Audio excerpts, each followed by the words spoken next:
Hello everyone, welcome to my YouTube channel. और कैसे आप सब? I hope you all good. तो आज मैं रोज करने वाली हूँ तेरे बिन। बेसिकली स्टोरी स्टार्ट होती है मुर्तसिम से। मुर्तसिम एंग्री यंग मैन जो कि काफी अच्छा होता है, बट आगे चल के उसका कैरेक्टर भी खराब हो जाता है। तो सेकंड नंबर पे है हया, जो कि उनके फूफू की बेटी होती है। बट ये फूफू की बेटी इतनी ज्यादा डेंजर है कि उसकी शादी हो गई फिर भी ये मानने को तैयार नहीं है। हमेशा उसके पीछे पड़ी रहती है, मतलब लाइक कारपेट, अगर बिछ जाए उनके सामने तो भी। जो कि मुर्तसिम 1% उसको लिफ्ट नहीं करवाता है। अगर सीधी मुंह उस बंदे ने कभी उससे बात कर ली हो फिर भी ये उसके पीछे पागल है। मतलब कोई कैसे इतना किसी के पीछे पागल हो सकता है? ये 100% पागल ही है। तो अब यहाँ पे बात करते हैं मीरब की, जो कि एक काफी अच्छी एम्बिशियस लड़की होती है, जो कि हमेशा से लॉयर बनना चाहती थी। बट भाई सीरियल में कुछ भी दिखा देते हैं। अब भाई उसको लॉयर नहीं बन सकते, हमारी इज्जत बाहर जाके ऐसे पढ़ नहीं सकती और पता नहीं क्या क्या। तो मुझे इन सब चीजों से बड़ा ही खराब।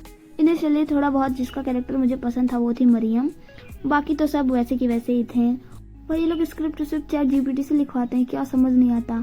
मतलब हर चीज इतना स्लो चल रहा है। अगर मैं 2x पे देख रही हूँ फिर भी ड्रामा मुझे नॉर्मल स्पीड लग रहा है। मतलब ये लोग इतना स्लो और हर 2 मिनट में वही बैकग्राउंड में वही म्यूजिक। क्या होती है बेवफाई, तुझे करके दिखा दूंगा।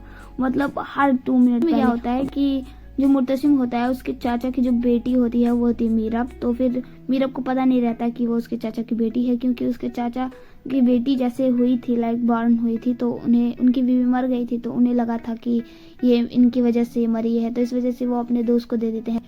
तो जब उसे पता चला था कि मैं इनकी बेटी भी नहीं हूँ और मुर्तसिम के चाचा की बेटी हूँ, तो वो बहुत ज़्यादा दुखी हुई थी। तो उस टाइम में वो किसी का कुछ मान नहीं रही थी। तो भाई उसमें उसको थप्पड़ मारने की क्या जरूरत थी अगर वो मान नहीं रही थी। लेकिन नहीं, वो तो मारेंगे क्योंकि वो एंग्री यंग मैन है और पता नहीं कैसे हैं। वैसे वो ठीक था मुर्तसिम, बट मुझे दोनों इरिटेटिंग लगते थे कभी कभी में। और इनका तो बात कर लेते हैं इनकी माँ का। भाई माँ का तो कुछ पूछो ही मत, कुछ भी हो जाता है। इनका बस एक ही काम था, कुर्सी पे बैठना और डिस्कस करना। और इसका एक लड़की का एक दोस्त था, अगर दोस्त से मिल भी लिया उसने, अगर कॉलेज फ्रेंड है, तो पता नहीं क्या हो गया, मुझे अब कुछ नहीं सुनना है, तुम रोहिल के साथ ही रहो और पता नहीं क्या क्या। मतलब कुछ भी लाइक। तो मतलब ये बहुत इरिटेटिंग था। और सबसे ज्यादा मोस्ट जो इरिटेटिंग था वो तो ये था कि मुर्तसिम कुछ सुनना नहीं चाहता। अगर वो कुछ भी बोलेगी, नहीं कुछ नहीं, कुछ मत कहना। मतलब दिमाग खराब करने वाला था। और भाई 58 एपिसोड कैसे मैंने टॉलरेट किया है मैं ही जानती हूँ। क्या करूँ, वीडियो बनाने के लिए करना पड़ता है।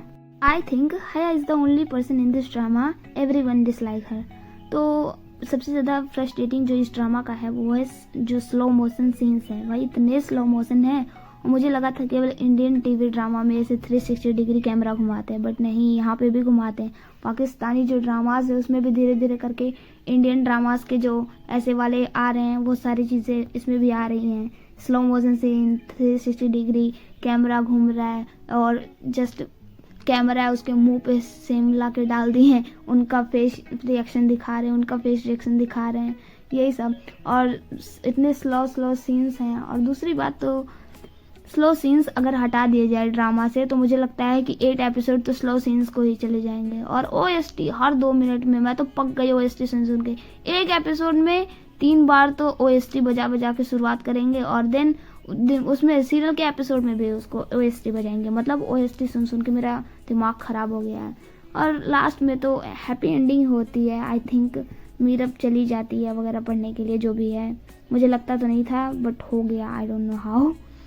बट आप लोगों को कैसा लगे ड्रामा? आप लोग प्लीज अपने ओपिनियन बताना। और आपको सबसे ज्यादा हेट कौन से किससे कैरेक्टर से है? वैसे मुझे कोई भी कैरेक्टर बहुत ज्यादा पसंद नहीं आया। जो थोड़ा बहुत अच्छी भी लगी थी वो थी मरियम। और भाई मरियम की शादी जिससे हो रही थी, शायद उसका नाम कुछ था नोरेज, शायद, I am not sure, maybe नोरेज।